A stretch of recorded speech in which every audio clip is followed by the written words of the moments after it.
Hey guys, it's your old friend Yettibeats. Welcome to the Legendarium Green Team. Today, we're going to the movies for our third annual Best of Science Fiction and Fantasy and Horror for the year 2023. With me today to pick our top fives from the year is Green Team's very own Roger Ebert, Jingles. And then other times he'd be like really snarky, and I could hear him commenting behind me, like, oh, that was supposed to be a joke. I was like, what are you doing, man? What are you... And we had to bring on an outsider, someone to bring the Gene Siskel vibe, Ian from the Cinema in Seconds podcast. I watched the trailer for this. It was one of those trailers that seemed to come up in the movie theaters a lot, and I saw that and I said, I don't need this to be part of my life. So go. Listen to us spew movie takes hotter than Godzilla's atomic blue breath. Now.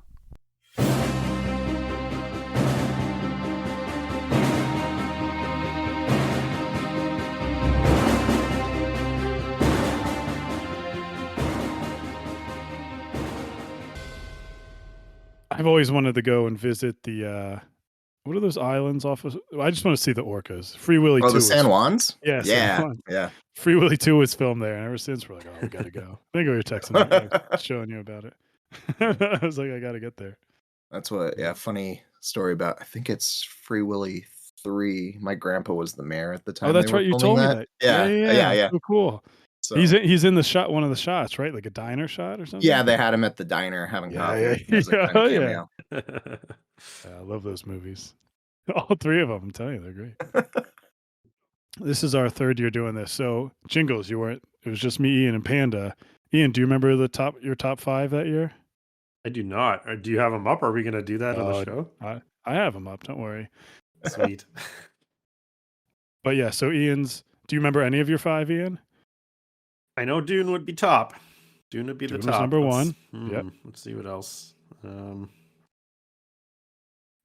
Oh man, I'm trying to remember what 2021 was like. Number 2 was on an Arthurian fable. Oh, the Green Knight. Yep, you're the Green Knight. Yeah. Number 3 is one of the most famous Marvel movies for a terrible reason. Oh, the Eternals. Yeah. You were standing for the Eternals at that point. Yeah, that's right. I like that too. I remember seeing number 4 was also kind of Marvelish. I was much higher at the time, embarrassingly. Was that the Spider-Man one? Yeah. I'm surprised I had that on. I think that was number 4 and number 5. And I don't have a clue what number 5 would be then. I still haven't watched this. Matrix 4. Oh, okay. Interesting. Okay. All right, Jingles, you get the Judge Pandas. She had number 5, Don't Look Up. She put that as a fantasy science fiction, which I think me and Ian were debated about that. Yeah, I still haven't actually seen that one, so I don't know. I like it. I stick up for that movie, even though it got a lot of number 4, Black Widow. Right. All right. Yeah. fair for that year. Yeah. 3, she had Dune. Too low. And number 2, which I was did not a fan of, she had Free Guy with Ryan Reynolds. That one's a fun one. Yeah, Did you like it or no? You didn't, right, Ian? I did not. I remember I'd never seen it, but I listened to people talk about the ending, and I was also angry at the ending where it's just like a conglomerate of like different IPs, and it's like, is this where our movies are going? It was seeming like that. That was. Yeah, in defense of that one, I did, and I watched it with 5 other people having beers, and it was a good time. It was fun to look at the references then. And number 1, which I did like, and I feel like it's a little lost in the Marvel shuffle, but Shang-Chi. Right. Oh, yeah. Which I do really like, but the end of so many movies, I think even Dan brought it up on your podcast, Ian, but where these third acts just always have to be like so big, and it's just frustrating. Yeah, that was a big problem with that movie, I found anyway. Yeah.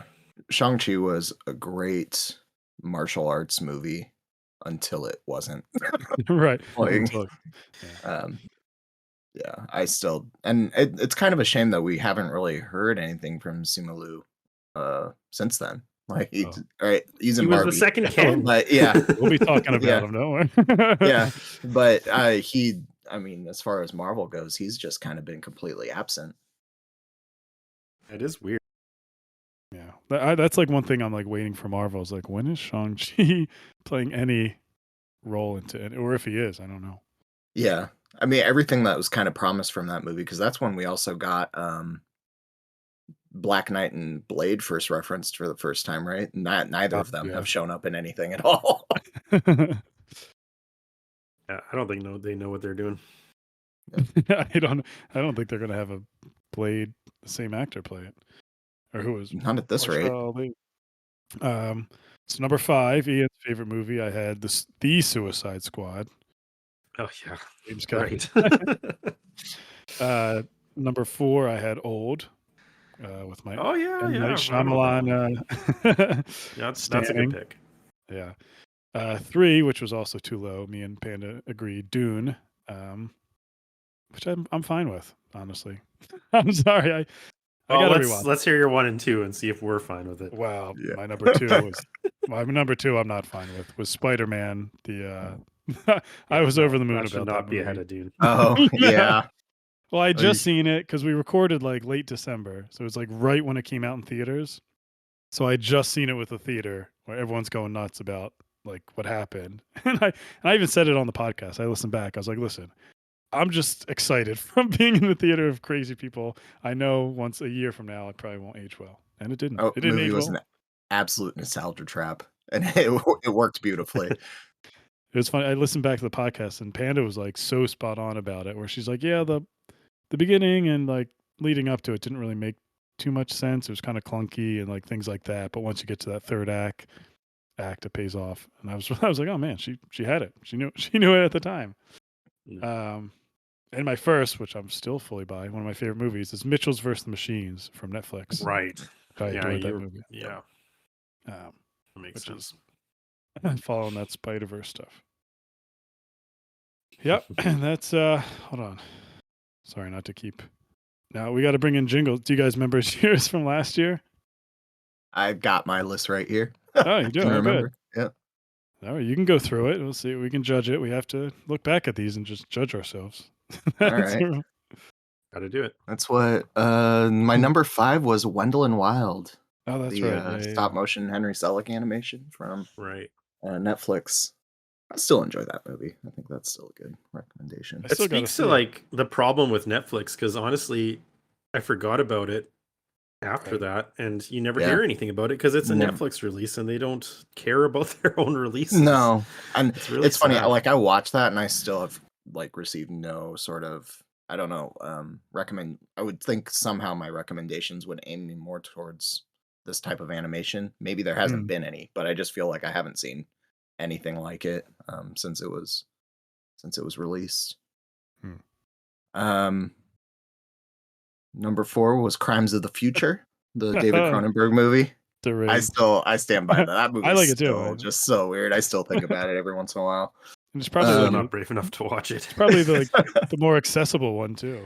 It probably it's so tame compared to some of his stuff. Like I think The Fly still hits that perfect stride for Cronenberg, but Crimes of the Future is just wild. Then number 3 was Prey. Also classic. Still a great movie. I just saw that on Hulu the other day. It's like, got my Blu-ray rewatch. Did you? Nice. Oh yeah. Nice. Number 2 was Nope. Heck yeah. Also one I still stand by very strongly. I love that movie. And then, I mean, it was 2022, so Everything Everywhere All at Once was. Do we still feel good about that one? Has it been overhyped now? I feel like the roller coaster of this movie is like the public perception. It's all over the place now. I did a rewatch recently. I still love it. So the roller coaster hasn't changed for me. Yeah, good. I need to do a rewatch of it. I haven't seen it since the first time. I think it holds up. Yeah. All right, Ian, do you need yours read? I got it. Okay. let's see if I can figure it out. I know that number 1 would have been Avatar. Yeah, yeah. Yeah. I'm pretty sure Nope would have been 2. Yep. Oh, there we go. Yep. 2 for 2. Everything Everywhere at 3. Yeah. Yeah. 3 for 3. 4 might be a tough one. Maybe. Yep. Now I can't. Oh boy. Nope. I don't have it. 3,000 Years of Longing. Oh yeah, that's a Ooh, good nice. movie. Yeah. That's an underrated movie. Yeah. What would 5 have been? I feel like it was either. Oh, don't have a clue. It was Don't on remember Jingles. at all. It's on Jingles list. Oh, it would have been. No, not Crimes of the. No, Not Crimes of the Future. Yeah, that's not that one. I don't remember at all. Prey. Snuck it in on your 5 spot. Oh, I did. Okay. Yep, that makes sense. Yeah, I got to rewatch Prey. It's like one of those things when you buy physical movies and then they sit on your shelf, not even opened for months or years. Just looking Yeah. awesome. I'm like, yeah, look at that bad boy. It looks beautiful. Because I don't, yeah, I'm like Ian, and not like your partner Dan who buys everything. I just get ones that like I really love, or if it's like a special edition of a movie I kind of like. If I buy a new movie, I just stick it out a little bit just to remind myself that I haven't watched it yet. And then that it keeps it in my head. I'm like, oh yeah, I gotta watch that. I'm gonna start doing that. Except all of mine will be slid out. So, so my 5 was Duel, which I kind of stand. It's not my 5th favorite Oh, yeah, from that okay. movie. That was a little podcasting where it's like, all right, let's get that in here to talk about. Might be doing that today. I was I'll be gonna say, honest. yeah. I think we all did a little bit. Number 4, I do stand by Pinocchio, Guillermo del Toro's. Oh yeah, Pinocchio. Beautiful movie. Yeah, Also forgotten in the whole Netflix shuffle, but I think Yep. it's a Criterion Definitely. edition now. So it just came out on Criterion. Yeah, we just got one at the library. heck yeah. 3, fudging the fantasy term, RRR. Oh, yeah. Right. That was last year. Yeah. A little sensation. Then 2, Everything Everywhere, and 1, Nope. Which definitely still stand by both of those. So wait, you didn't have Prey in yours? I didn't have Prey. I didn't have Avatar 2. Which That's both, just wrong. Yeah. Again, going for a little podcasting and don't want to have too many of the same ones. Where it's like the first year, what did I say? Dune was the only one we had that was all on our lists. Like on all 3, like me, you, and Pandas. And last year we had a few that overlapped. And this year, let's bring us to this episode. I mean, we asked, like, we'll get into this later, but we asked like the Discord and people to give their favorite of the year. And frankly, we're going to be talking about all these movies because they're literally all on our list. They all are. Yep. I was looking at like that. This is going to be easy. I think this is going to be the most approved list of movies we've ever put out. Well, before we get into it real quick, Jingles, was this hard for you to come up with this 5, or did you feel like you had a good, solid idea? So difficult. I'm still considering whether I need to flip something or not. I don't know. I saw like 50 movies in theaters this year, most of them in the sci-fi fantasy horror brand, and not really dissatisfied with any of them. I mean, there were a couple like The Flash or anything that had a DC logo on it. But yeah, it was a great year where I could have easily made a top 20 list, and I think I would have been happy with most of it. Yeah. What about you? Yeah, I had like a top 3, and I was like, and 2 of them I watched pretty close together. Once I got them in, I'm like, all right, these 3 are like clearly ahead of everything else. And then there's the bottom 2. I was like, I can put any 2 here, but I kind of went for podcasting stuff. Just I wanted to be able to talk about different ones. Like there's one movie that's on both of your lists, I think, that is definitely in my top 5 that I didn't put it on here. It's just it's emotional and it's like a nice end stone to something. But I didn't put it on here. I wanted to talk about different ones, but also I wanted a horror, and I kept coming back to a horror movie that is just stuck with it. It's also on Jingles list, and I wanted to do some different stuff, but I was like, I just have to have it on here. Like, it's just one of my favorite movie theater experiences of the year. It has one of my favorite endings, and it's just that, sometimes when you do these episodes, you want to do a little different, just to switch things up. Like when I put Duel on there, but at the end of the day, I was like, these are just the 5 best. Like, not really for me. The 5th spot, maybe. I cheated, and then Ian cheated later, but we I Yeah. really could just put one of the movies on here and it would have been fine, but I'm gonna try to mix it up. But what about you, Ian? Like I said, you're making changes to the last second right before we got I know. on. Yeah, it's been tough this year because what I normally do is like for my podcast, we always have top 10 lists just in movies in general to work from, and I kind of look through the list and I say, okay, what could be considered sci-fi fantasy? But then I run out, and then I kind of got to think of what else could I put in. So the bottom of the list, it's just constantly going back and forth in my head of what should be there, what shouldn't, because there's a lot of options. I guess there's a lot of like honorable mentions, I guess, that I could have after, just because that spot could go to any one of those really. And so that's why I'm cheating a little bit just to get some more movies talked about, but Yeah. No, there. we got good ones for everyone. All right. Let's start it off. The order is going to be Jingles, then our guest Ian from the Cinema in Seconds podcast, and then I'll go third. And if we do it that way, the movies should line up very flowingly. I looked at our order, and it'll kind of it'll dovetail nicely in ones we have the same and stuff. So, and just before we begin, like, we're gonna try to do no spoilers. Like, I think that'll be on our attention. But we might dip into kind of just, I'd say, small spoilers about the movies, just about talking for them. So if you really don't want anything spoiled, I guess don't listen. But if we go into any big spoilers, each of us will kind of say something beforehand. I think we'll be like, hey, this is a big spoiler, but this is what happens. But for the most part, I think we can discuss these with just minimal to, nothing crazy. Probably. So, but yeah, so Jingles, started off with your number 5, my friend. And it's a good start. Yeah, that's what my number 5 is. Teenage Mutant Ninja Turtles Mutant Mayhem, directed by Jeff Rowe, and probably worth mentioning, produced by Seth Rogen and Evan Goldberg. The only reason I put them in is because these two guys have been putting out some of the best comic book stuff,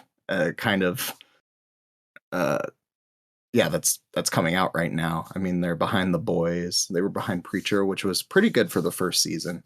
Oh yeah, Preacher. And then this. And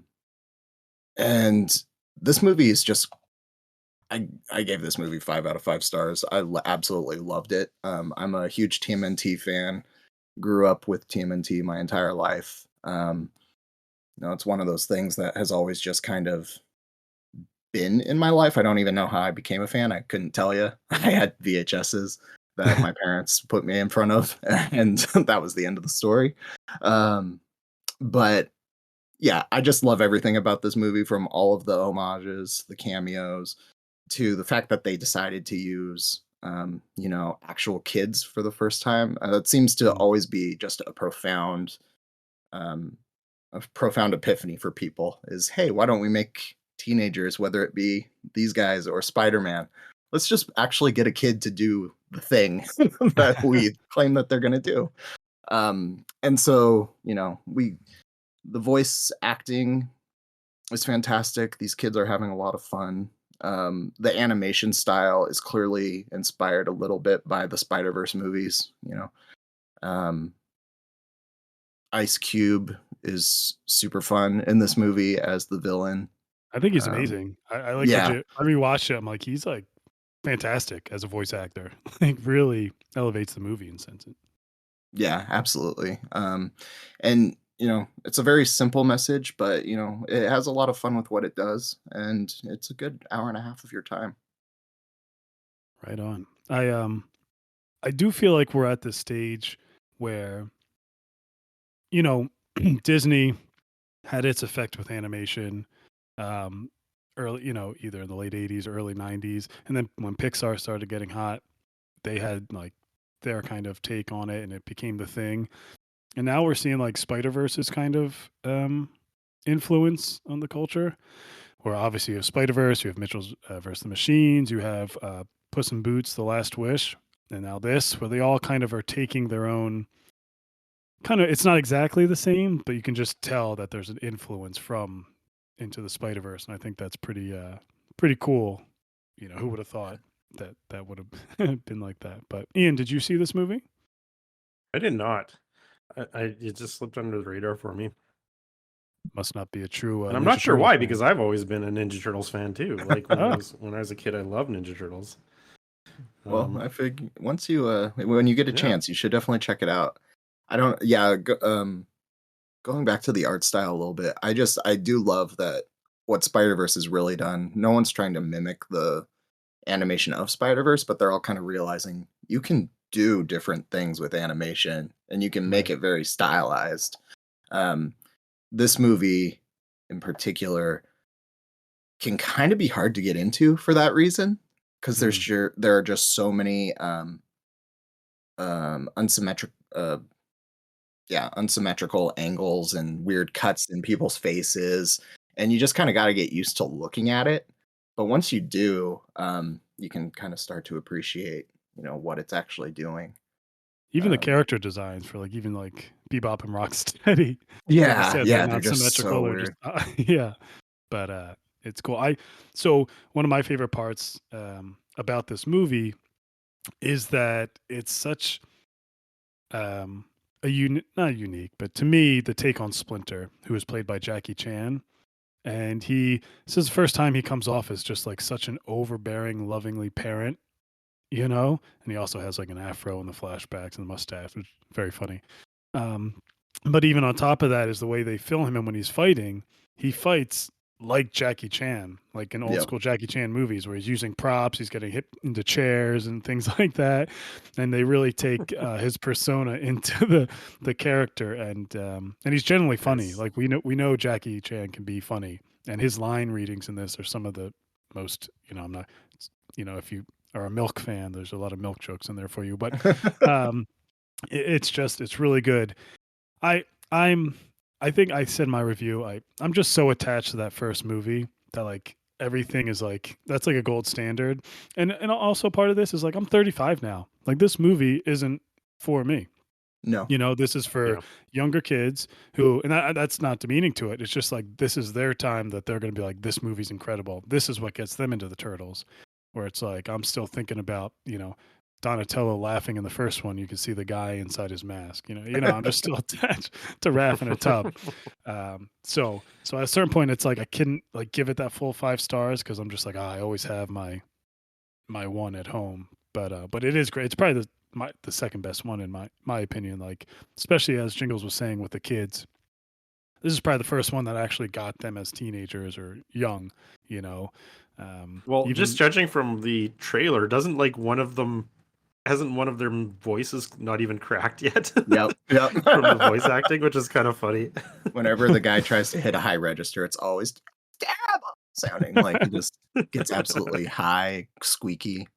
And they're always like doing little bickering things. I think that's what draws me a lot to this movie is the feeling of like they're actually brothers. Right. They're not, from like I said, I love that 80s cartoon, but everyone fits their perfect slot. Like Donatello is your tech guy, Raph is your badass, all that stuff. Yeah. And this kind of blends all of that a little bit more. Sure. And in this movie, they admit Leonardo kind of sucks, which is great. Finally. Finally. Yeah, I've always been a Donnie guy myself, but Same. Thank yeah. you. Yes. And I think he's portrayed great in this movie. Right. Yeah, great choice. Great start. Let's go to Ian's number 5, which admittedly the only movie I haven't seen, and I fell asleep twice trying to watch it. So that's a good intro for you, Ian. That you can. Says more about me. All right. That's more about me than the movie. Yeah, so my number 5, I wanted to kind of highlight something that it's a streaming movie, so it kind of goes under the radar a little bit generally. And it's They Cloned Tyrone, which is a neat little science fiction movie starring John Boyega and Jamie Foxx and Tiona Paris. They're kind of like this trio, and the idea is that they're like John Boyega plays a drug dealer and Jamie Foxx plays a pimp. And so they're in this kind of a rundown neighborhood, and uh, John Boyega's character gets killed. But then he shows up again the next day, and Jamie Foxx is like, "What? I saw you get murdered." And so then they're trying to figure that out, and then they end up like basically finding like a secret laboratory underneath one of the houses, and that's as far as I'm going to go with it. And after that, the story kind of rolls along, and you kind of learn that something weird is going on here, and there's kind of like this big conspiracy idea, and obviously cloning is going to be part of this. And I think it's a pretty fun movie. It's got some neat sci-fi ideas, mostly like it makes conspiracy theories fun again after they've been ruined by people really believing them so much lately. But remember when they used to be fun, like back in the X-Files days? Yeah. And this kind of brings that spirit back. Yeah. So this kind of brings that spirit back. But the big reason to watch it are the three leads, because they're really having a lot of fun here, and they're playing off each other really well.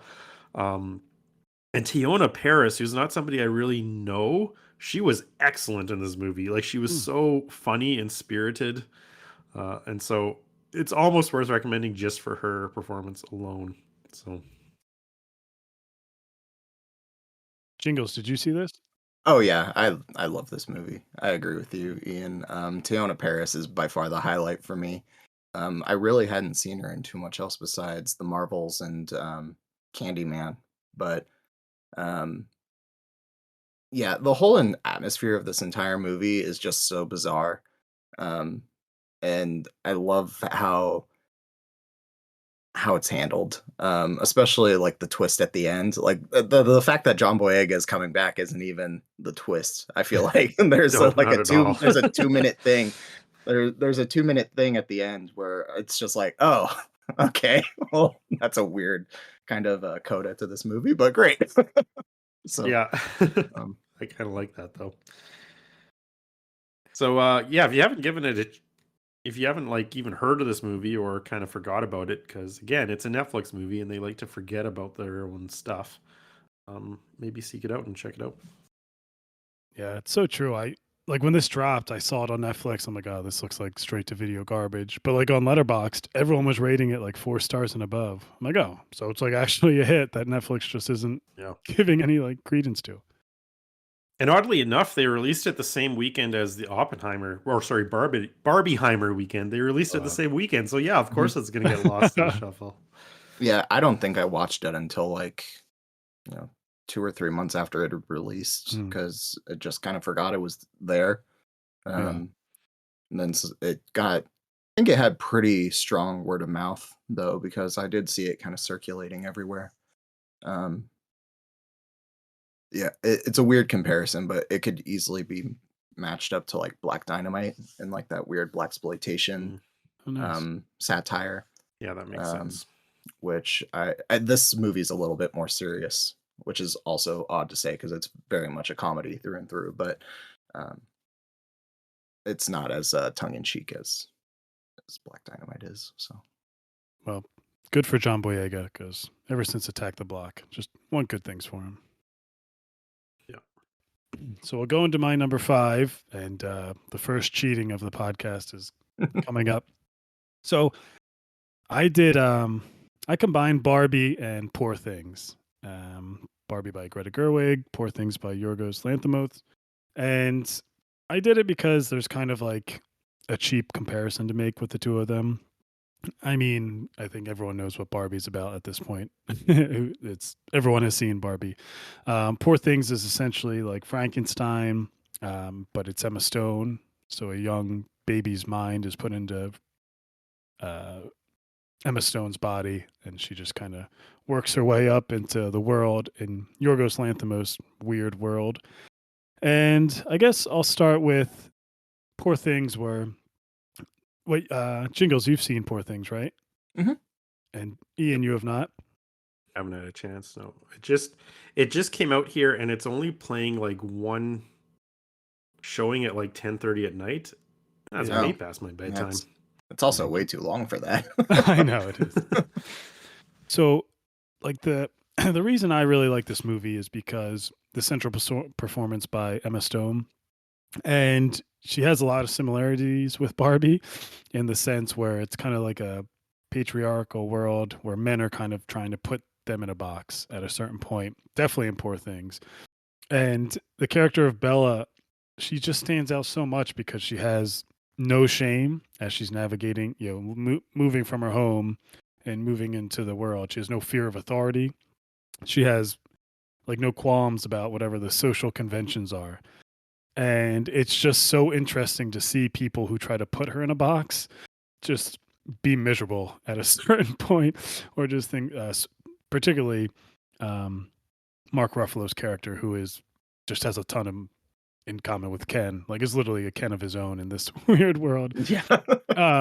But she's just a powerhouse through and through, where she's just, she's learning about, let's be quite frank, sex is a very big part of this movie. And the way sex plays into a woman's life and how they're looked at and how they're treated because of that, and how she eventually learns, to use it and how it figures into her life, but also just power and what her worth is as a human, and things like that. It's such a deep film that I kind of compared it to Barbie, where Barbie had certain themes like this, but used a hammer to tell you these themes, whether with long monologues that, inspirational stuff, where this movie comes at it with a chisel and just chisels away throughout the movie, and is frankly, I think, funnier than Barbie all throughout. Just these little moments, like there's one moment of that like Emma Stone is shown like a frog, and she just immediately just smushes it, because she's still in that baby kind of sense of wonder, but the way she's portrays it is just really funny. So yeah, I just want more people to see Poor Things is the biggest thing. I know I had a late release, and hopefully the Oscar buzz will add to it. Whereas Barbie, I think we're at the stage where it's like getting kickback now, where everyone's like, Barbie is so successful, and we're like, it's not that good. And it's true. I think it's super uneven. Like the Will Ferrell parts just don't work for me. Like and I like Will Yeah, I Ferrell, but it agree. just doesn't work. Yeah. And frankly, the best parts, I'm saying this as a man, of course, but are like Ken and the Kens. Like they're just hilarious. I don't know what to say. Like it's one of his funniest performances, other than Ian's favorite movie, The Nice Guys. Yeah. Like he's just generally so good in that role, and the songs they sing and the dance scene. So I think it's just super uneven, but the highs for me in that movie were worth it. Like just watching Simu Liu and Ryan Gosling go at it, or the synchronized dance scenes with the Barbies in the beginning. Like I just loved it. I could watch that over and over again. But together, I think they make a nice double feature. And yeah, I think it's a solid 5 choice. That's what Nice. the double feature of Barbies and Poor Things, I kind of want to see how that experience goes for someone. Because I do agree with you on a lot of that. I think Barbie, by far and by design, is just the far more approachable of the two. Definitely. And but Poor Things, yeah, I was not expecting the amount of sex that I was gonna be seeing in that movie. Um, I had kind of heard that at some point she became a sex worker. I didn't realize that was like all building up in a very specific way. Yeah. But yeah, Emma Stone absolutely kills it in this role. And everything down to even just the way she walks. It's fascinating watching, like, how she can barely move her feet at the beginning, and then Right. by the end she's like, gliding across the set. It's a very interesting role for her to take, and one that I enjoyed watching. Mark Well, I Ruffalo feel like also. both of the female leads in these two movies are definitely going to be competing against each other in Yeah, a few months think. here. Well, yeah, that's a thing where it's like, you don't want to take anything away from Margot Robbie's performance, because I think it's wonderful. And like, the movie kind of doesn't work without her, but like, Well, it's but kind she, of like the perfect example of just pitch perfect casting. Right. Right. But she also sells like the intimate moments where I think the dialogue's kind of hacky and kind of like you roll your eyes, but she is very good and it does work a lot of the times, even just a look. Like the moment with her and the old woman on the bench. Like I think she really that wouldn't work a lot of times. So I think she really is great. But also like I'm sorry, but Gosling really just does take over this movie. Like he's just that good, and it's nothing against her, but he's just fantastic. And like so, when you watch something Emma Stone, where Ruffalo's like equally as good as Gosling, but there's nothing like when you watch Poor Things, like Emma Stone is. If she didn't have an Oscar already, I would say she was guaranteed to have one. Like it honestly feels like a situation with Tar and Everything Everywhere at Once last year, where it's like that, like Lydia Tarr is the best performance maybe in a movie last year. You know what I mean? But she already had one. Michelle Yeoh was great too, and I kind of feel that's how it's going to go with Stone and Lily Gladstone, both equally deserving. But like Emma Stone is like Jingle said, like she just even just the physical performance alone is incredible. I couldn't think anyone else who could kind of do that.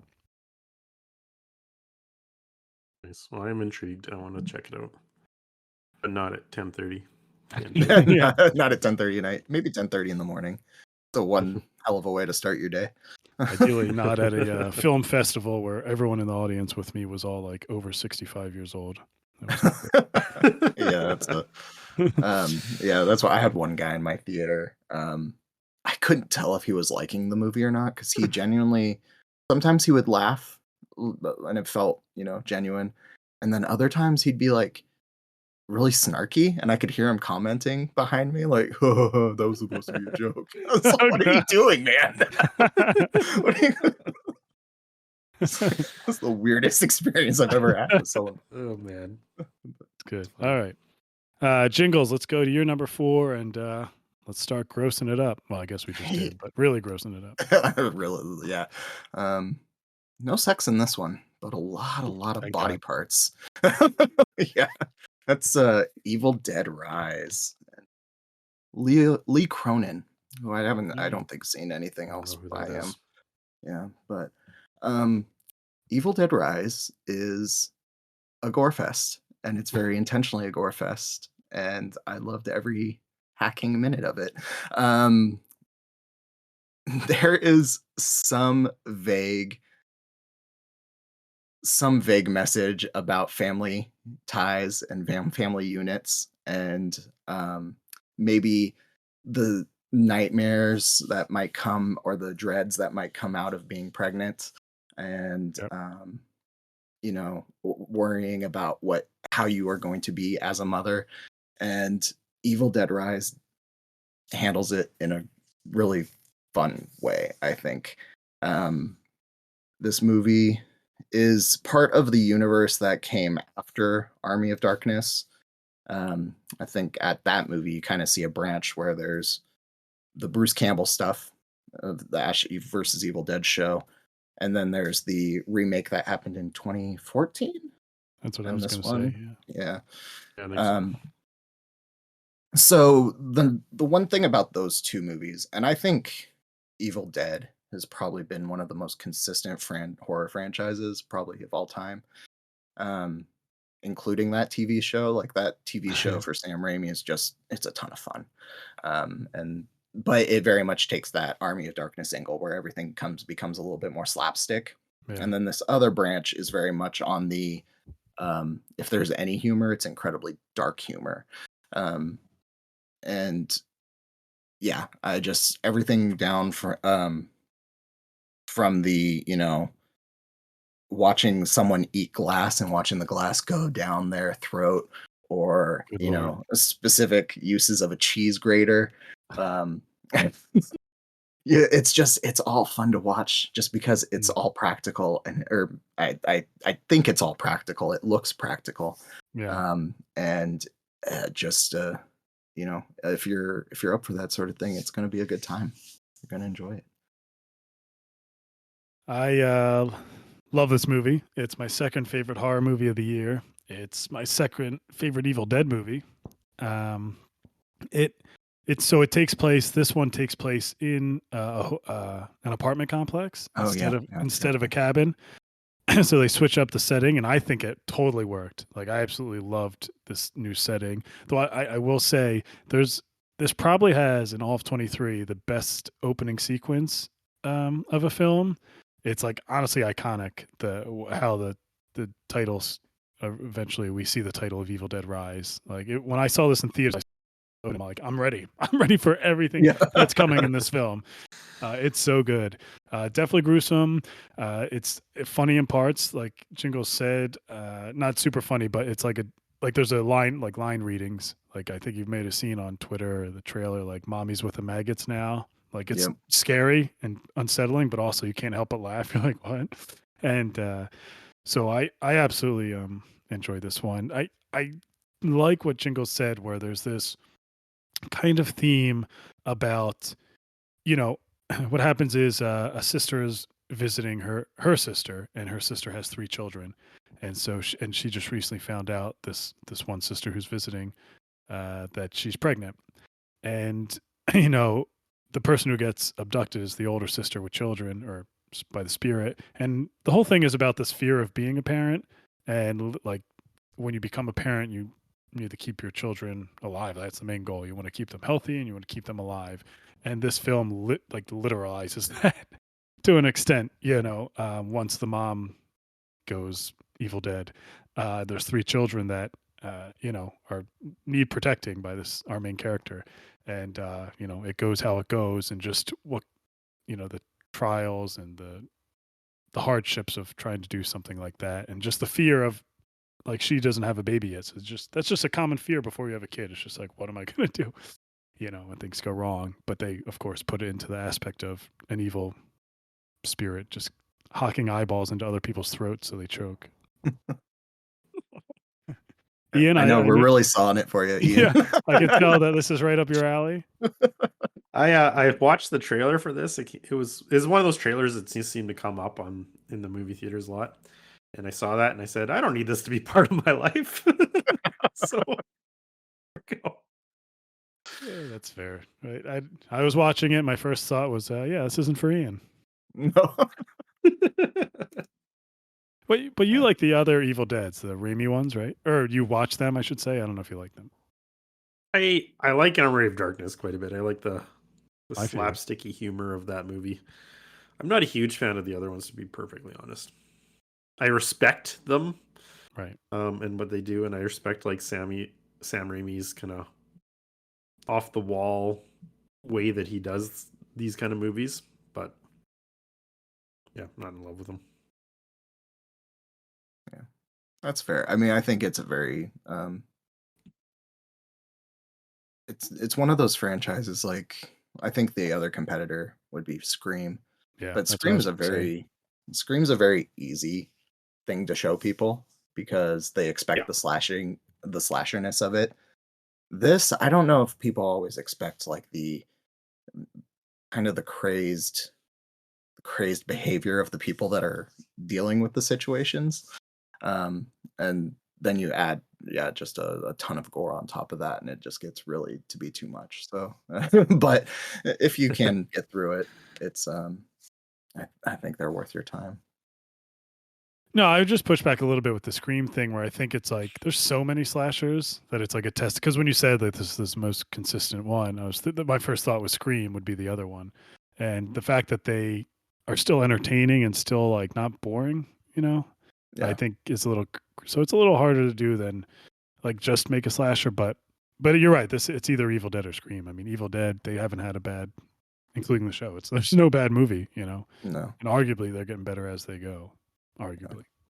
And yeah, and I would say, I think there's some heavy intentionality behind why Sam Raimi might have gone more the slapstick route. I mean, not in small part because Bruce Campbell's just really good at it. He's so good. Like, it's his form of acting, and he does it perfectly. But I think for a lot of people, that's the stuff they remember. Like, I know, I Right. think you two included, Army of Darkness is like usually people's favorite, and I don't blame anyone for that because it is a ton of fun. I will say that the thematic underpinnings that you guys are talking about with this is intriguing, and it's kind of like it's an interesting idea to use as a horror movie, like the idea of the fear of parenting. I mean, it's been done before with like the Babadook and stuff too, but it's not as common as dealing with trauma in horror movies, which is like every other horror movie these days. But so it's kind of nice to see a different theme being applied. We'll be getting to one with your pick. We'll be getting to trauma in a bit, yeah. Well, speaking of your pick, Ian, this is the first time you cheated with your number 4. Why don't you say the first one, and then we'll talk, because your second one doves nicely into my number. Oh, never mind. I have to talk about my number 4. Never mind. You can talk about both of them. Go ahead. Well, I'll really just talk about the one. So I kind of put this spot as my animation double bill, I guess. And so one of them we'll talk about later. I'll save that for later. But the one I wanted to point out was Pixar's Elemental, which kind of took me by surprise when I saw it, because I didn't think too much of it when I saw like the previews and what it was about and stuff. It seemed too much like, oh, they're just trying to do Inside Out again or Soul again, right? Where they're taking some kind of weird abstract concept, in this case like the elements, water, fire, earth, etc., and just wanting to make a world with anthropomorphized versions of that, which is exactly what it is. But it's Pixar, so don't rule them out, because they know what they're doing, and they've put together a pretty cool little story here. What they've done is they've made this element city idea where there's kind of like the 4 main elements, and there's a bunch of cultures built around that. And what they did is they ended up using it to kind of be a metaphor for the immigrant experience, particularly in America. But what I really, and that's all done really well. And the 2 main characters, Wade and Ember, which are great names for who they are. They're very good characters, and Wade in particular is like a really goofy romantic lead, which you don't see very much. Like he's pretty off the wall. And the fact that it's like a romance in a Pixar movie is kind of neat. Yeah. But it's also like very visually arresting, and you kind of expect this from Pixar, but even this is, I think, above and beyond. The colors really pop, but they also have like little details for the physics of how this weirdo world is going to work, and they do a lot of interesting things with that too. So it really won me over. I was a big fan of Elemental. Great pick. Jingles, did you see this? Yep, man. I loved it. That's gonna be the theme of all the movies on any of these lists.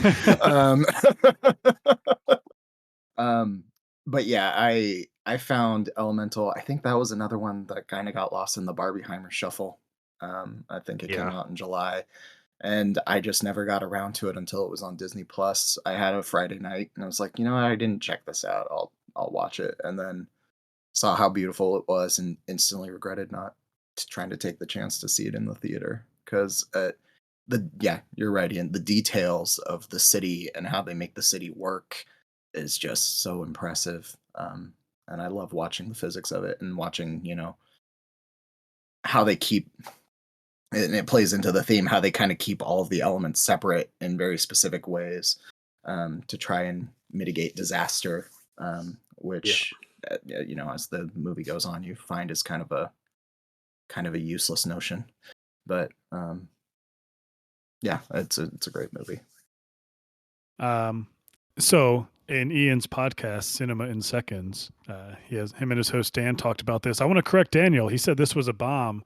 This movie was like one of the stories of the year, where it like looked like it was bombing initially, and the legs, people just kept seeing it in theaters like for weeks and weeks. It made $500 million at the box office. Weirdly, it became like this huge success for Pixar, where it looked like it was just like dead in the water. But yeah, I'm with you guys. I think I saw it. This is again like whatever movie we were talking about, Ian, a couple of years ago, where not Elemental, The Eternals, where I saw Ian said it was actually good, or he liked it. So I was like, oh, I'll check it out. And I was like, yeah, this movie is awesome. I'm like, you guys talked about the visuals. There's a scene where uh, the Ember is walking under this train that's like shooting, and the train goes on water. She's walking under it, and the water comes down on each side like a waterfall. And it's literally one of the most beautiful scenes ever. Like I had to pause it, and I just like sat there looking at like a screensaver. I'm like, this is just beautiful. Like as Oh much yeah. as we like underestimate Pixar and say, no, it's kind of the samey look wise, like, oh, that Pixar look, like that's gorgeous. That stuff is just so so beautiful. That and there's something to say about, and I'm going to talk about it later too, but like movies that just do simple things well.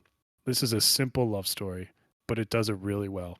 Like I don't need it to be the next revelation in animation story wise or anything. Like there's a their first date in the city I had the biggest smile on my face the whole time, where it's just the song that was playing and then just them going back and forth doing different things, him Wade crying a lot and embarrassing himself, but it was great. It was just like, this is why you go to the movies. I remember watching rom-coms growing up like this. Like this would make me like want to talk to girls, or at that age, like this is something you strive for when you strive for those movie relationships. But it was something simple that's been done hundreds and thousands of times, but it just worked amazingly in a Pixar movie this time. And I sometimes think movies don't get enough credit for doing non-original things really well. Yeah, that's a good point. I kind of going back to that idea a little bit. I do, and this is just a thought that I came up with now, so maybe I'm wrong, but in a lot of romance movies, especially of the like Romeo and Juliet type of framing, um, I feel like a lot of times you don't see the parents' perspective all that well. And this movie really gives you a look into why Ember's dad might be the way he is, Yeah. and really makes you empathize with his hesitation of expanding beyond his, his little shop, um, which I really appreciated because it does, yeah, it just adds a little bit more to that story than typical. And it has like one of my favorite lines in the movie is where, because like Ian said, they're immigrants was a big thing, and like a big point of the film is like he wants to leave his shop to his daughter and like this legacy kind of thing, and that really stresses her out. Like it's a lot of kids do. They want to live up to their parents, not let them down. And there's a line at the end where the dad says, the shop wasn't the dream, you were his Yeah. child, and like that's, I mean, it's just exactly what parenting is. Like it's not like, and sometimes even we have parents, like we always think like we want to live up to them or just make them proud, but just us being their children is like the dream. Like just us having healthy, happy lives like that. You know what I mean? And I think sometimes as kids we forget, or as children of our parents we forget that. As parents, we try to express that to our kids, and we want them to know that. And I thought it's just a beautiful movie. I mean, I'm so happy it found success. Yeah, it's a good addition to Pixar's anthology. The Rain. Well, I don't know if they're on top That's anymore. right. All right, great pick, Ian. I'm glad you picked that. I was hoping you would. But yeah, we'll hold off on your other half of the answer for a couple more picks. Yeah. I feel like that discussion's going to be, good Lord, I can't even. I don't even know. So, so for my fourth pick, it is also Jingle's third pick, so it meshes up well. So we'll double team this one. So we both picked Talk to Me, the Australian horror film. I don't know the directors' names. They're brothers who are like YouTubers. Jingles on it.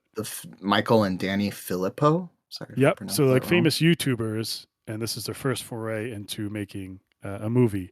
And essentially, it's about high schoolers in Australia who find who have this hand statue figure, and they use it at parties or hangouts. And if you hold this hand long enough, you'll be able to see spirits of people that passed away, so to speak, and they'll be right in front of you. But you can't hold on too long, or else it really messes you up. There's like a time limit for how long you can hold on to this hand and be under the spell, so to speak. For me, I think, Ian, you can correct me if I'm wrong, but the biggest takeaway I had from this movie, a lot of them, was the main actress, Sophia Wilde. I was like, this woman is a star. I was like, I think she carries the movie. I think every like facial expression she has, every she's kind of like unlikable in this film as our main characters Yeah, go. she kind of is. Yeah, Yeah. like almost really unlikable, but yet you still like in a horror movie, you still care about her and care about where her story ends. Like you know, if you don't care about what happens to your main characters, like I feel like horror has failed you. Like it's just not a good horror movie. You're like, well, who cares? But for her to be kind of how she is and still you're on the edge of your seat every time she's going with his hand at a party is just a testament to her acting ability. And before I let Jingles go, I compared this to like trying drugs for the first time when you're in high school and kind of those lurking dangers where you never really have and you know something very bad could happen, but for a lot of times it'll be okay. You tried marijuana or whatever, guys will probably be fine. You know what I mean? But when you're first doing this stuff, there's always that like, well, it could dovetail into other drugs or something else, or I could do something stupid. And that's how this movie was with this hand, where like most of the time people let go of the hand and it's like a fun little joke, but not always. But Jingles, this is your number 3, so I know you love this one too. Yeah, I do love this one. I actually kind of playing off what you just said. The thing that this reminded me of the most was being in high school and having these having parties where we were trying things we probably shouldn't have been doing at that age, or even having, kind of some level of spiritual um playing with spiritualism in some ways, like, you know, really simple things like very childish things now that I think about it, but like light as a feather, stiff as a board, or using a Ouija board or something like that. Like these things where you kind of take it as a fun game. You don't really think about it too much. Um, I like how this movie brings in the aspect of like, no, you're actually going to be experiencing something and you have to take that responsibly. But at the same time, we're going to ignore the responsibility of not even doing it in the first place, right? Like, Mhm. there's an easy way to avoid this, and we're choosing not to avoid it. Very stupid teenager mentality, and just playing into it. Um, and I think I really liked just the slow burn of this movie, because there is a lot of sitting with the experiences that are happening. You grab onto that hand and you see some of those people immediately, they chicken out, they go. But for her, she relishes it, and she has a really, you know, she kind of hides that behind she wants to talk to her mom again. But then you realize, maybe it's kind of addictive to her. Um, and to the point where she even lets, some kids who probably shouldn't have ever come into that. And that's the crux of the problem in this movie is they get too irresponsible. Right. So this was a fun experience in the theater.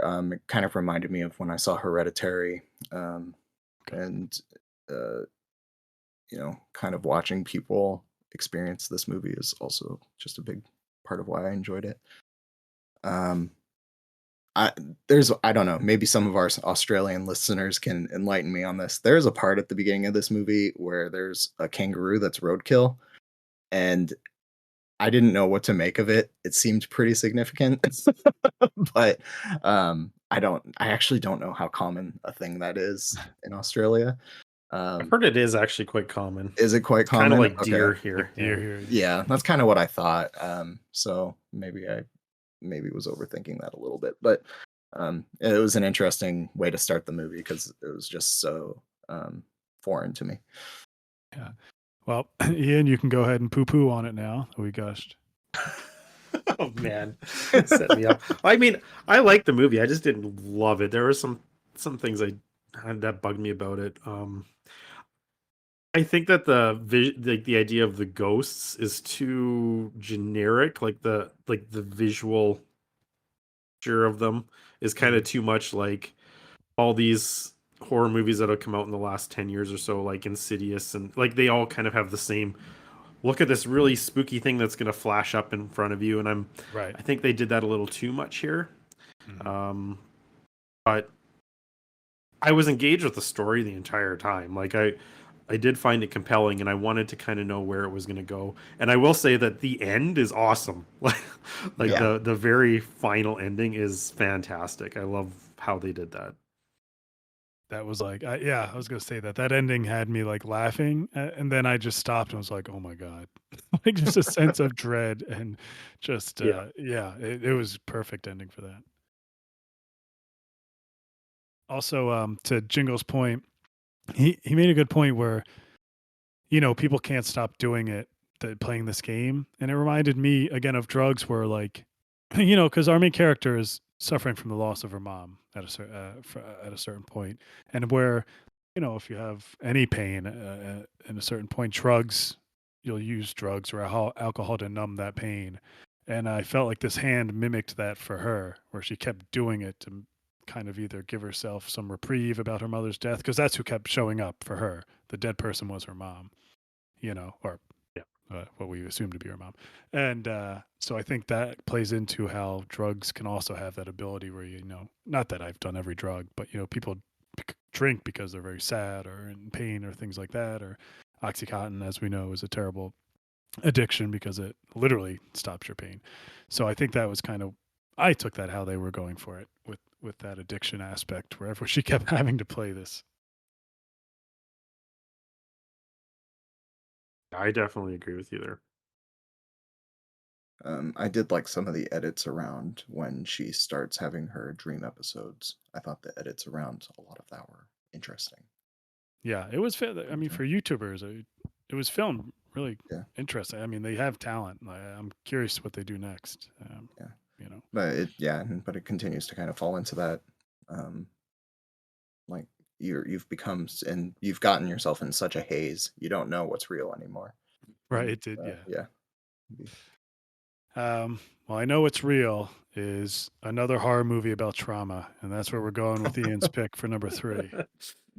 Yeah, so this is I'm okay, so I don't really think of horror as being like a sci-fi fantasy necessarily. But this one is actually about alien invasion, so I'm gonna include Yeah, it. this is sci-fi. Yeah. I think yeah.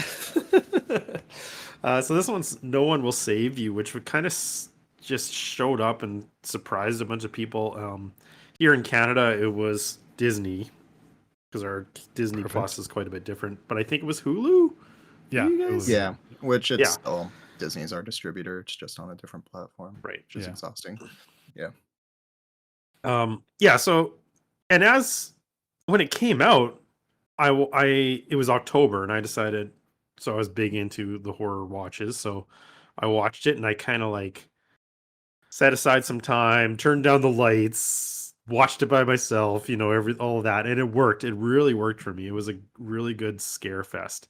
Um, and as I kind of heard things about it, I kind of thought everybody was on board with me, but no, I think I don't know. Now I'm hearing a lot of like negativity towards this movie, and a lot of people didn't like it, and so I kind of feel alone on this one. No, I think But No, it you're got not a lot of alone. buzz. It got a lot of buzz, and then just the typical backlash. We're like, actually, it's yeah, not good. There's a lot of problems. We're all with you here, Ian. This movie rocks. All right, you okay, go Yeah. ahead. okay, This movie's cool. awesome. Yeah, so the idea is there's what's her name? Caitlin Devers. Is that how you say Yep. her name? I think so. And she's an interesting actress. I quite like her. She plays this early 20s woman who you can kind of get the sense is a loner. Definitely a loner. There's a bunch of things that happen that give you that idea. You're not really sure why. Maybe it's just who she is. Maybe it's something that's happened. Um, but she definitely shies away from people, and she lives alone on this farmhouse that she inherited from her mom. And then aliens come down and try to basically take her, I guess, like try to abduct her. And so her house, it's a home invasion movie, but with like aliens. And they make the aliens like the very typical big-eyed gray aliens that are so prevalent in popular culture, which I like, right? I can see that some people have a criticism of that. I like that they made them what everybody thinks of, because I think that just kind of adds to our instinctual fear of what's going on here. And so they're invading her house, and the way that she kind of works around that and gets around that, and all the little like spooky things that happen, like and where she has to hide and how she has to like stay quiet, it all works really well for me. I really like that stuff. And then you get to the daytime, and now she's like, okay, so I just had these aliens trying to invade me. Probably it's going to happen again tonight. What do I do? Who do I tell? How do I deal with this? And it's I was really intrigued with the whole movie and figuring out what exactly these aliens wanted and what their plan was and how they worked as a species and how she could defeat them, basically. The ending gets pretty wild, and I'm not really sure I understand it yet. I might have to watch it again, and maybe there's something there, or maybe there isn't. I don't know, but I don't really get the ending yet. But it really worked for me. I was really on board. Yeah, so one of the things that stuck out to me is like with the aliens, it was like a maximalist approach to it, where a lot of these movies are like signs that kind of hide the aliens from you and kind of tease you. They just come out and show you the aliens pretty quickly. And, you know, like you said in the home invasions, and it works. Like they look good. I mean, they might be unoriginal, but they look good and they still look creepy, you know? And so I thought that was like a really bold choice, especially for a low budget sci-fi movie, you know, just really kudos to them for being able to pull that off. And yeah, the other thing was like, so another big point, I don't think you brought it up, Ian, but like Caitlin Devers, the actress, she doesn't like really talk in this movie. It's almost like a silent film at a certain point, which I think some people don't like as much. Yeah, I think they think it's a little gimmicky. But you're right. There's no one to talk to because of whatever thing happened. The whole town hates her, and I think that plays a really big part in the story. Like even like you said, she goes out into the town and for help because this thing is happening, and she just literally cannot talk to people because of this one instance that we don't know about during like the scariest thing imaginable. She still cannot talk to these people, and you know that's not, you know, that is on purpose. You know, it's not because the movie wanted no talking the character not to talk. It's like she literally cannot. That's like her whole thing because she's so traumatized from something, and I think that plays into. And that's kind of where I thought the theme was going, because it was almost like a warning against cutting people out of your life, because now she's in this tragic situation and there's no one to help her because of the situation she's put in. I'm not sure if the rest of the film lives up to that, but that's definitely what I was thinking when I was watching it. I saw the ending as a response to that. Yeah. I don't want to spoil too much, but to be like, she is okay with how that ending is because it is what it is, disturbingly, but she now has people to socialize with that do not despise her. Makes sense. Yeah. At least that's how I read it. I don't, you know. Yeah. I think there's a lot of disturbing things happening in that ending. She has people to socialize with, but they're maybe not the people they're exactly the people we think they are. But she's also like, to your point, she's also like from the start, from either how she is or what happened to her, she's a weird person. Yeah. Like she has the cottagecore aesthetic is interesting. Yeah. You know, I wouldn't say she's in a great state of mind when we meet her. You know. No, definitely not. I feel like I don't know, in my lifetime, I don't think Little Gray Men has ever been like a scary thing.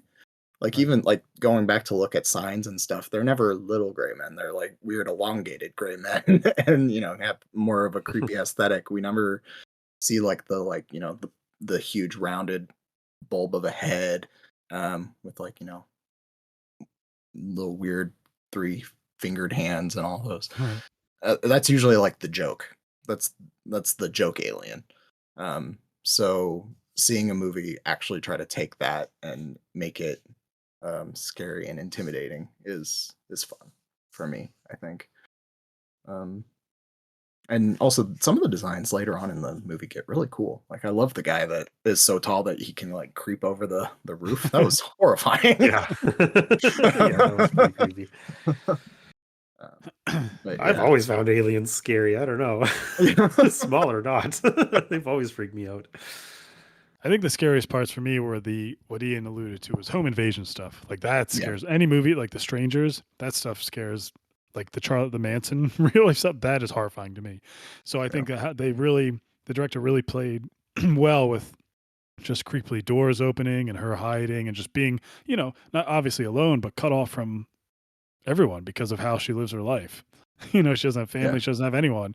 So the idea that in this big house, relatively, it's just scary and anyone, even if it was like a fat farmer, like it would have been scary. Anyone coming to that late at night, let alone these weird alien looking figures. Yeah. Yeah, definitely. And also just how like not prepared she is for it. Like there's a lot of comedy to this movie too. Like I love that, she has this night where like a tractor beam basically destroys her hallway, and then she creates this barrier out of like a cloth and thinks that's gonna, actually fix the problem. Um just like, what are you doing? But yeah, I enjoyed the movie quite a bit. I think the last 5 minutes are really interesting. The bits in the last act leading up to that 5 minutes, like the 10 minutes before, are really weird to me. Yeah. I think that's where it kind of lost me a little bit. But Is it this year's Prey where everyone's going to clamor for a physical release and dropped on Hulu? ooh, I Yeah, don't we'll know. see. I haven't really I heard haven't too heard a much lot out of of it. call out for that. No, sadly. All right. Well, let's move on. So we have between us 1, 2, 3, 4 movies left. There's a lot of overlap going into this last rush. My third pick and Ian's fourth pick that he snuck in at the last second, I think via guilt, but it's fine. It's all right. Jingles doesn't even have it on here, so we can. What though? Yeah. It's floating around. So, Miyazaki's Boy and the Heron, or in Japan, the better title, How Do You Live? Oh my God, I don't even know where to start with this movie. I'll try to describe it. A young boy loses his mother in a fire, and him and his father move to like a rural Japan, new house in rural Japan, and live with his mother's sister. So I guess his aunt, but who is now looks like to be marrying his father, which is what I took from that and kind of taking the place as his new mom. And I mean, the story goes from there into him finding this kind of tower, so to speak, and he goes into a fantastical world to essentially save his new mom or aunt. And I don't. It's hard to not talk about spoilers with this movie. I have it at number 3. I only did that because it dovetails nicely. My number 2 dovetails nicely into you guys' number 1, so I kept it. But I did want to put this as my second favorite movie. I can't stop thinking about it. I literally, I saw the dub. I love Miyazaki movies.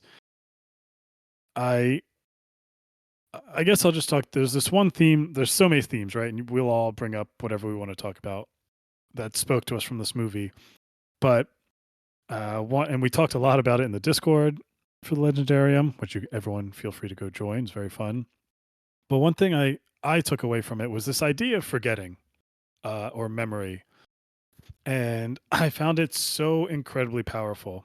There's a character in this fantasy world who's kind of like a wizard, so to speak, and he's trying to keep everything from falling apart, so in a sense. And he does it. It's visualized with like a Jenga set, essentially. And I kept coming back to him, worried about people forgetting what he's done when he's gone. There's no way to not realize this is obviously talking about Miyazaki with his work. It's very obvious. It could be taught. I think it's even talked about. I think it's even alluding to just him as being alive. I mean, just his children, his friends, just everything. This idea that when you pass, things you've done, you yourself will be forgotten. And I think that we watched a movie where there's a man in real time grappling with that. That I think it's something every person kind of grapples with, and someone who's created so much joy and who has made so much great art is coming near the end of his life and doesn't know how to deal with that. Like, this is not a movie with answers. It's not something he's trying to tell you. It is something he is openly, like an open wound, saying, I don't know how to deal with this. And I thought that was just incredibly, incredibly moving. I can't express enough. And also in the sense where, if you know Miyazaki's background, his mother was sick at a young age, and this idea of memory and the guilt of the main child forgetting his mother. Has a new mother in his life, his aunt, I guess. But over time, if you ever lose someone, you know, there's this inherent guilt that you just forget about them. It doesn't mean you don't love them or you don't anything. It's just over time, your memories are not as clear. You have things of life every day, and it's hard not to just feel but like, oh, I'm not thinking about this parent or grandparent or whoever it was. Like, they're just not, like, I feel bad. They were such a vital part of my life, but I don't even think about them anymore. You know what I mean? And I think that what movie can really these days deals with that stuff? So to speak, a children's animated movie. And I think what I took from the end of it, or from that whole thing, and just an idea of forgetting and memory, is that it's okay. That is life. There's you don't need to feel guilty about forgetting.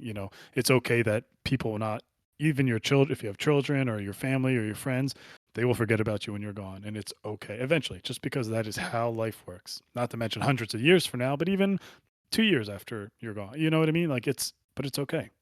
Like, it is okay. Anyway, sorry. I deeply moved by this film, and I'll let you guys talk about it. But I love this movie so much. Well, I just feel like I got to bring the mood up a bit from your little Thank rant you. there. So the fat little guys that float are really cool too. They're fun. I love the 7 old ladies. They're fantastic. Yeah. I had this. Well, I put this under my number 4 slot along with Elemental because it's probably really in that spot, right? Like, I wanted to fit Elemental and Tyrone in because I wanted to talk about them because they're not on other people's lists. But Heron is probably really the number 4 spot, so that's kind of why I snuck it in there.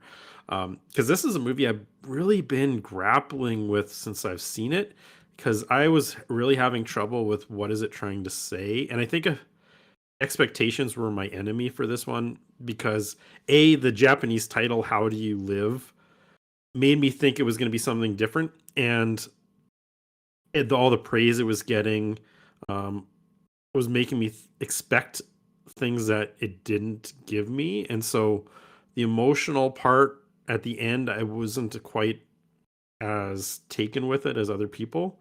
But I will say that the three of us, along with Huron, had a really good conversation about it that kind of really put, like, thinking back on it, it helped me put into perspective what the movie was doing. And Yeti, what you were saying specifically about the fact that it's basically Miyazaki asking himself what's more important, the art that he's creating or spending time with, like, the people that he loves, and that Miyazaki himself doesn't know the answer to that.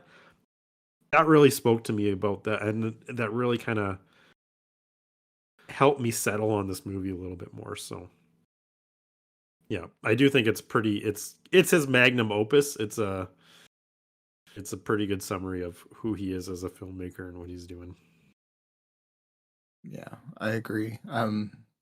To try to avoid repeating too much stuff that you both have already said, I think I'll just go to the technical aspects of this entire movie. Oh yeah, please. Because I just, Miyazaki and Ghibli just continue to show just how masterful they are in everything that they do. I mean, there are big spreads of imagery that are very extravagant and bright and really cool looking, but there's also little things like when the heron speaks and you can kind of see the human teeth or the fairy teeth or whatever kind of slipping out. Like, you can tell that the heron is just a skin that something else is hiding underneath.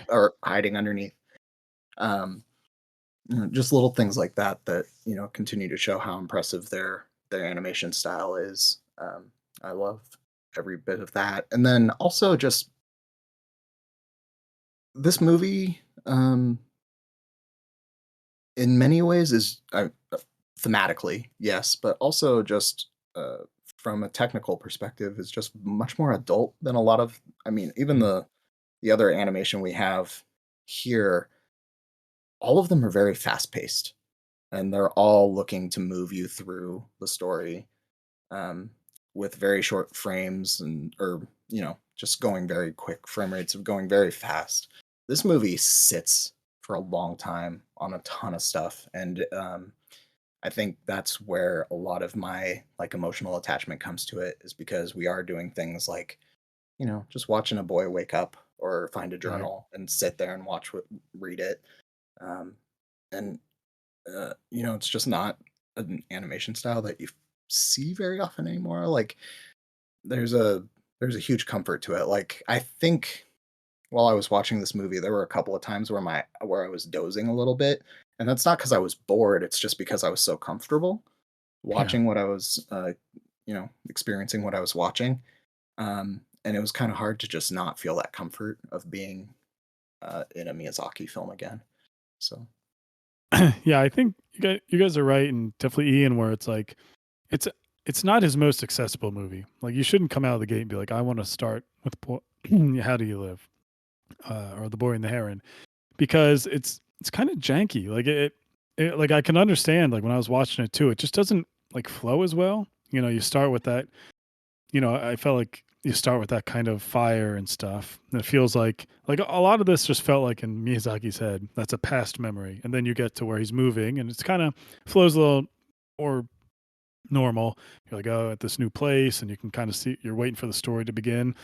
But then it just kind of shoots you into this fantasy world, and then there's like really quick cuts, like to different scenes and stuff, and it's kind of Alice in Wonderlandy, where you're going to the next part of this weird world, and there's no real ending, kind of to the thing, and it just feel that to me, like when we enter that felt like you're in literally the Miyazaki's head, yep. and it was just as jarbled as his head would be with these ideas and these thoughts. So I totally get it. Like to me, it didn't like flow as well as Spirited Away. Like I don't think it's his best movie, but I definitely felt like a lot of people were like, I think The Wind Rises was the movie should have ended on. To me, I'm like, this is definitely. I know he wants to make another one, I guess, but this to me felt like, yeah, this is what he should have ended on.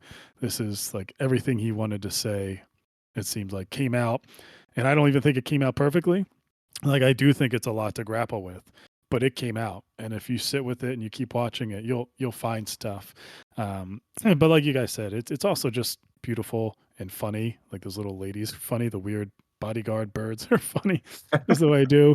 There's a scene where the aunt is wrapped up in all this like white, like kind of I don't know, like clothing or something, and it gets swept up in the wind and around main character, and it's like I don't know how they did that animation. Like it looks so amazing. I don't know how they did it. How beautiful it looks. So yeah, Fire at the beginning too looked amazing. I thought yeah, like that sequence where he's running to the fire was Yeah. spectacular. and the score. Like I'm hoping it wins The best score score. was wonderful. That guy needs to be awarded for some point, but we'll see. But yeah, I mean we don't have to talk about it too much. It's another one of the masters making a movie this year, and I'm sure people will go see it. There's plenty of those. Yeah. Yeah. But yeah, again, I would not choose this first to see as Miyazaki. Go see Totoro. Yeah. Start small. This is big think time. I think once you get to this one. Both of your number two, you guys share. I'll let Jingle start. I will say this is the movie that should be on my list. It is definitely one of my 5 favorite movies of the science fiction fantasy genre. I don't know why I left it out, but for conversation's sake, I did. So, Jingles, you can introduce it, and Ian can jump in with you. Yeah. All right. I chose Guardians of the Galaxy Volume 3, as did Ian. Directed by James Gunn. This is the closer of his Guardians of the Galaxy series, before he moves on to other things over at DC. I just am so happy we actually got him back to do this. This movie is Yeah. just an emotional punch to the face. It mostly centers around Rocket. Rocket is in a weird place post Infinity War and Endgame. He is. So is everyone. I mean, Star Lord is in the same. Peter is in the same spot. They're just down in the dumps. They and Rocket is faced with what he's kind of been dealing with throughout this entire series, which is trying to understand who he and what he is. Um, uh, he usually responds to people who call him a raccoon in anger, and does not handle that he is different very well. And this movie puts him at the center and forces him to meet his literal maker, um, which is the High Evolutionary. And the amount of love that Gunn puts into portraying these characters and the amount of love Bradley Cooper puts into playing Rocket are very evident for me. I think this might have been Bradley Cooper's best performance of the year. I don't think I'm Whoa. too crazy in saying that. um, but I love this movie for what it offers. Clearly, you And didn't see Dungeons and Dragons, my friend. dude, that's a great cameo. I'm okay. Dungeons and Dragons is the movie for me that absolutely should be on this I list, know. I and was for some reason surprised I it didn't wasn't. put. Yeah. But yeah, I when I started looking at the list, I don't think I put D&D on here, which is weird because it is the one movie that I've watched rewatched the most probably all year. Um, but anyway, uh, yeah, so we get that storyline, and then we also have Peter, Drax, and um, Mantis all trying to save Rocket. And the alternate Gamora comes into play a little bit in that storyline. And so we also have Peter dealing with, the loss of his Gamora and trying to figure out how to deal with that and cope with that loss. Usually, that's where a lot more of the comedic stuff comes into play because he's clearly projecting onto the Gamora that is here, and she isn't having it, so that results in pretty comedic results. Um, I don't know. This movie just has everything that I've always loved about Guardians of the Galaxy, and it has all of the things that Marvel has kind of ripped off its own stuff in a way. Post Guardians of the Galaxy Volume 1, you see that's just the comedic line. We're going to try to replicate James Gunn in every single way from here on out. And it usually fails, or has become incredibly one note. But he manages in his third movie to actually keep it strong and keep it fresh. Um, and it was a great closer for that. And that's why I appreciate it. I'll stop talking now though, so Ian can get some words in. Yeah, I thought it was just a great capper to the trilogy, and I kind of see it as like the capper to the MCU because I'm Yeah. not really interested in what they've got planned. So for me, this is kind of the big finale. Um, and it's what I really appreciate about it is that it's this really goofy space comedy, like the other movies always have been as well. And I mean, you've got really goofy stuff like Talking Trees, and we're all kind of past that. We all just kind of accept all that stuff now. Um, but James Gunn isn't satisfied with just that. He wants to give you something extra, and he wants to actually say something with this goofy space comedy movie with Talking Trees, and he does. And in this case, I think it's like he's really getting at the idea of that life has value and every life has value, and that really came across to me this time. And that like true evil are the people who do not value life. And you see that with Rocket's background, but it's also just ingrained in everything that the movie does. And I think it's fantastic. He's a really great filmmaker. Um, yeah, I agree. I mean, you guys nailed it with Rocket's part, like especially the montage with "Since You've Been Gone" song where they're all Yeah. dancing as they first meet as friends. Really, just encapsulates like when you are young and you meet new friends for the first time, and just that high you get, or even in college meeting new friends or high school, whatever. It's just such like a beautiful thing where you're going. I I really liked with this movie, other than the rocket stuff, which is like masterful. is this idea, the whole trilogy is about this idea of family. Either it's a found family, but like with family and friends and like moving on, essentially, and what that means and how you can handle that and deal with that. Most notably with Gamora and Star Lord. Like it's obviously mimics like a breakup. Like, they keep saying we're not the same people. She's obviously literally not the same person. But even long term relationships or friend groups that you've had for a long time, people change and they are not the same people. And it's okay to let them go. And Star Lord doesn't handle that well. He kind of is sulking about it or passive aggressive. And that's like at the end of the day, you can let people go without resentment and still say like, hey, we had some good times, didn't we? Yeah, I bet we did. And that's like true love. And it's the same not only with those two, but with the rest of the Guardians. They're all going to do their own thing, and it's okay to move on. They'll still have a love for each other. And I thought he pulled off that just incredibly well, as a director. And the ending, it's just one of these endings where it's like, that shouldn't work. That should be cheesy. You should roll your eyes at the end of that Yep. and be like, oh, come on. Even that song choice, which I like, but it just comes off so heartfelt, and you just can't help but smile. I mean, you really can't. It's not easy to pull that off. I really don't think it is. And I'm just gonna say, for anybody who hasn't seen this movie yet, I'm just gonna have like a short little spoiler. Yep. Just one comment I want to make about it. So heads up, mute for 20 seconds. But Yep. Right. I am really happy that they made that choice. I think that speaks to the themes I was talking about before, and it's just you just don't want that to happen, and I'm glad that it didn't happen. Yeah. You can make an emotional, impactful movie without being the big Yeah. set. The big set. And they showed that. Yeah. Well, that's what I loved about like realizing how particular they were about the trailers that they put out. Right. Because watching any of those trailers, so you're like, oh, Rocket's dead. That guy's gone. Like, I think especially the scene where Quill is just like screaming. And you can tell like someone's got to be on a bed in front of him, and it's got to be Rocket, right? Like, Well, they did it throughout the whole movie. gotta be- You yeah, have Rocket in the bed. They did. There's a scene yes. where Drax gets like shot. Yep. Because Batista's probably not coming back. There's obviously the Star Lord moment where he's in space. Like they had fake outs throughout the whole thing. yeah, something we didn't. Killer soundtrack again.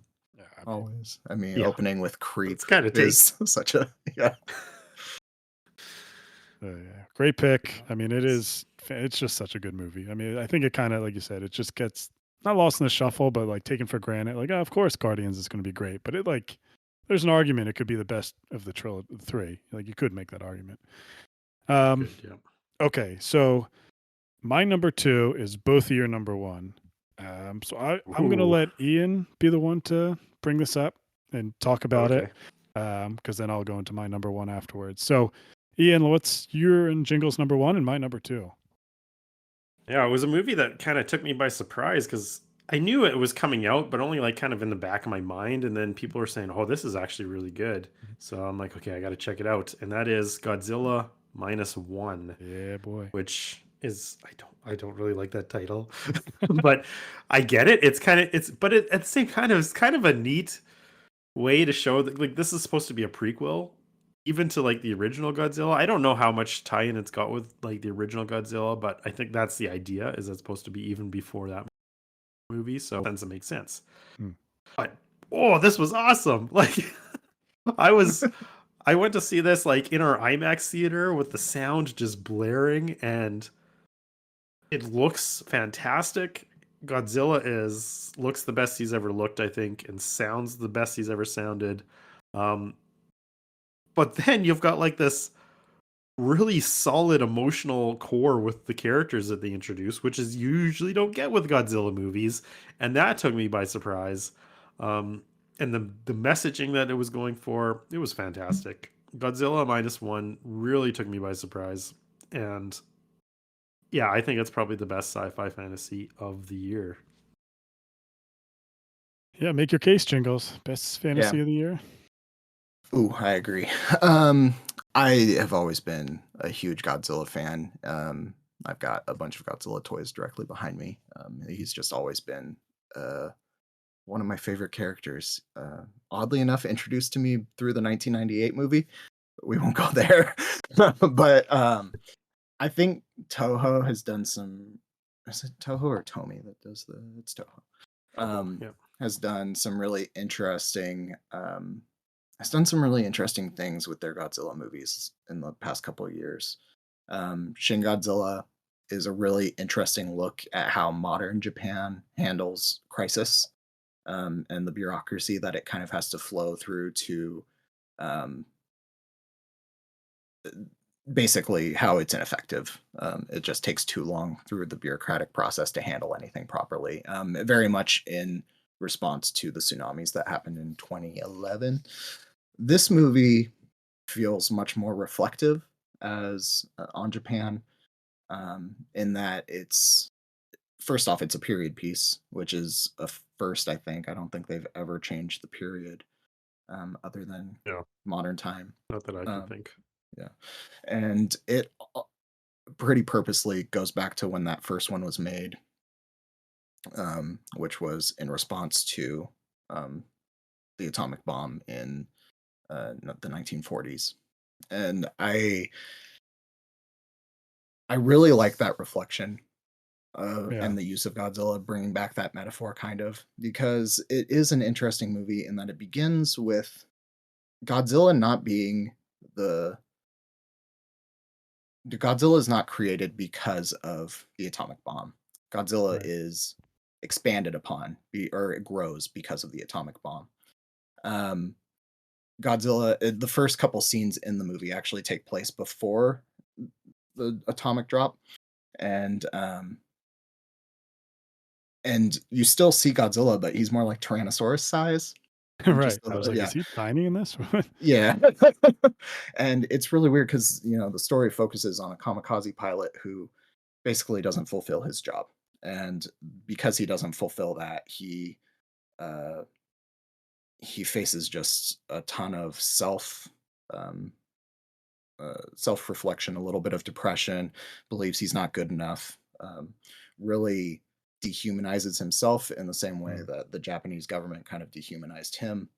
And Godzilla very much stands for that, as the it's a problem that Japan has always had, especially during that period, that is that just it literally blows up in their face. That seems very disrespectful now that I say that out loud.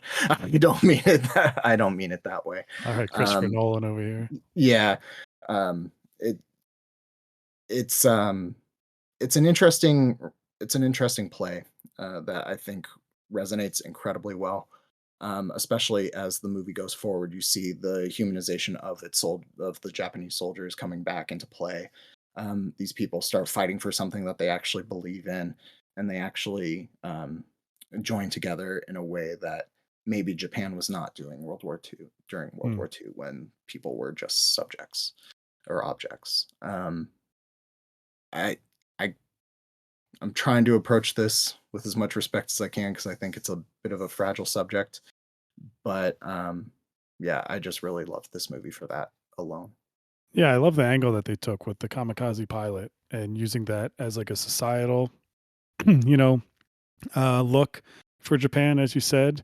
And the filmmaker kind of tries to make amends with what Japan did as a government, and so giving these guys another chance, when they fight Godzilla. But also, like, I couldn't help thinking, and I think Ian just watched the movie recently, of like Porco Rosso, this person who has survivor's guilt and is just full of self-loathing. Same with our character, who just, the question is, like, worth dying for, or who in your life is worth dying for. You know what I mean? And for whatever Right. you could take it as, in the beginning, he didn't feel like dying for his country. He thought that was a lost cause, but he was shamed upon it by people around him, by himself. He felt that shame.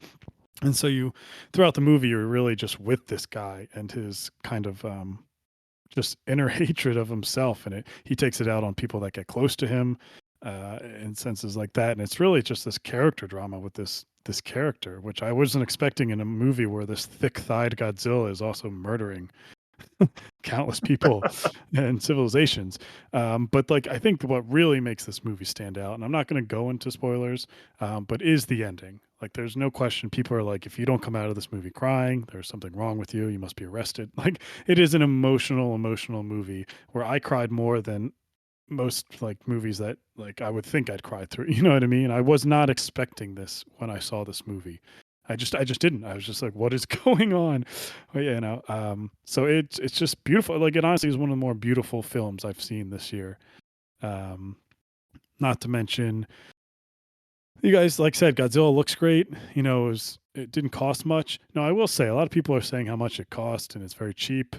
Yes, it is very cheap. It is also made in a country without unions. They don't have Yeah. to do a lot of the standards and cut corners a lot with that are, you know, here in the US studios don't have to deal with. So that is also kind of into it. But for what it cost, it looked great. I mean, Godzilla looked amazing when he would shoot up his blue beam. I was like levitating in the theater. I was like, oh my God.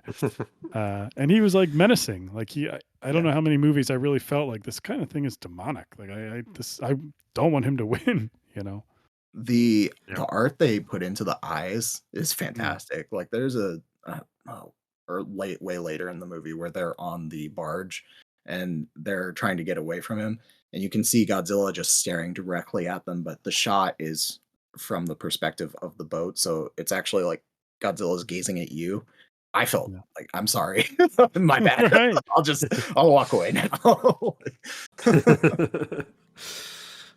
Yeah, it's the one part that I laughed at was just as the battleships are heading out to sea for kind of like the final showdown, and then the old school that theme kicks in. I was like looking around the theater and you could just see fists like pumping in the air. So you knew who the true Godzilla fans were because once that theme came on, they were all excited. That's a good point too. Like a lot of it took place at sea. Like there was definitely some Jaws inspiration for this film. I was not expecting. Like my favorite Mhm. parts of Jaws is that back half where it's like an adventure movie. And this kind of felt like that too with the ragtag kind of crew that we follow. I think it's interesting how like 10 years ago when Toho and who was it? Who is it that makes the American ones? I can't remember. Is it a Paramount Um, or Universal? might be Universal. I can't remember. But when they made the deal, so that they were going to have Toho was going to continue making the Japanese movies, and the Americans were going to make their own movies. Um, and one of our regular guests in our podcast made the comment of who would have thought that what would end up happening is that the Americans would have made the really cheesy, goofy blockbusters which Godzilla has been so known for. And while Japan ends up making like the serious contemplative films, like it's kind of weird that it devolved that way. It's TriStar and Legendary, the distributors in the There you US. go. Um, but yeah, I kind of like Toho's choice to take their time with putting out movies because it seems like they're actually doing a pretty good job of making sure they're quality before they release. And the Godzilla movies in America, they're fine. They're entertaining. They'll make me satisfied for 2 hours. There's enough Um, Godzilla content. They can take their yeah, time. We got yeah, Godzilla and Kong. Yeah. We got a TV show on Apple. I mean, there's yeah, and that's not to say Toho's not putting out anything else besides these movies. I know there's at least like um, 3 anime movies that were directly to Netflix here in the US, and then an anime show as well. So, um, they're putting out plenty. Godzilla. How Do You Live? Mario making a ton of money. I'm telling you, Japan won the year. I mean, They did, everything's and I going up Japan. and I just watched. I didn't include it in my list, but it would probably go into 2022's list. Is Suzume? Oh yeah. Just another beautiful movie that kind of went under the radar. Had a limited release here that was also fantastic. So Well, speaking of beautiful movies that went under the radar by you two, not on this list, my number one, it was the number one when we did our half year list. It did not change. Something would have had to really bump it. And that's Across the Spider-Verse. I don't know what else to say about this movie, how much I loved it. I've watched it like 7 times so far. This year I own it. Holy cow. Um, I guess I just, we talk about visuals in all these movies, and I think it was a fantastic year for visuals. and art styles. But the amount of hype that this movie was going to bring after Into the Spider-Verse and the way it looked and sounded, I just did not expect it to meet my expectations in that way. If everyone doesn't know, it follows Miles after the events of Into the Spider-Verse. This time he gets thrown across the Spider-Verse and with Gwen Stacy, and follows a villain for half the movie, I guess, called The Spot, who is played fantastically by Jason Schwartzman. And eventually he meets up with Oscar Isaac's Spider-Man 99, who's kind of controlling everything, trying to put the multiverse back together after Miles messed up. And he's kind of like a good guy, bad guy, in a sense, is really kind of the person that Miles brushes up against in the movie. And like all great, I think like he's not my favorite, but I think there's an argument to be made that like Spider-Man's like the best superhero. Like just the things that every movie can deal with, this your place in the world, growing up, family, like it all just is always so easy to tell a good story with that character. Whether Peter Parker or definitely Miles Morales. And I'm gonna steal something from the Cinema in Seconds podcast that Ian is co-host of, and talk about a scene that just stood with me where everything's kind of going to, SHIT, and they're all chasing Miles, all these different Spider-Men with this very funny scene. They're pointing at each other and stuff. But he catches up with Peter. Peter catches up to him. And Peter just has a simple kind of thing to Miles to say, hey, bad things will happen. Bad things will happen, but good things happen too, which is really kind of simple idea.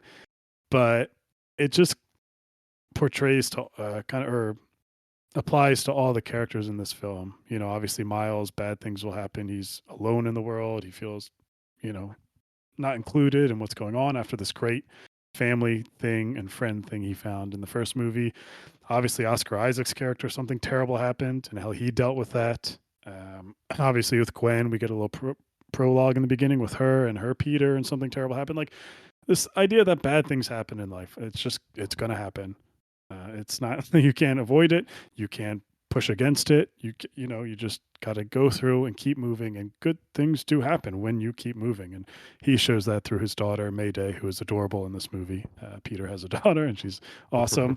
But this just goes to my point again with Elemental, where like you can tell simple stories that are not super original, that have these core themes of whatever it be, in this sense, just moving past awful things that happen, or feeling alone, or not having a family anymore, or not feeling connected to your family or anything. And you can just do them so well that I don't think it takes away from them. And that's why I just endlessly watch this movie, on top of really, it's just the visuals and the music behind it. There's a scene where he's on his bed before Gwen shoots up, and the music's playing, just this relaxing, chill music that was like perfect for after getting in a fight with your family. You just want to relax to. But I could speak endlessly on this movie, but I know you both liked it, right?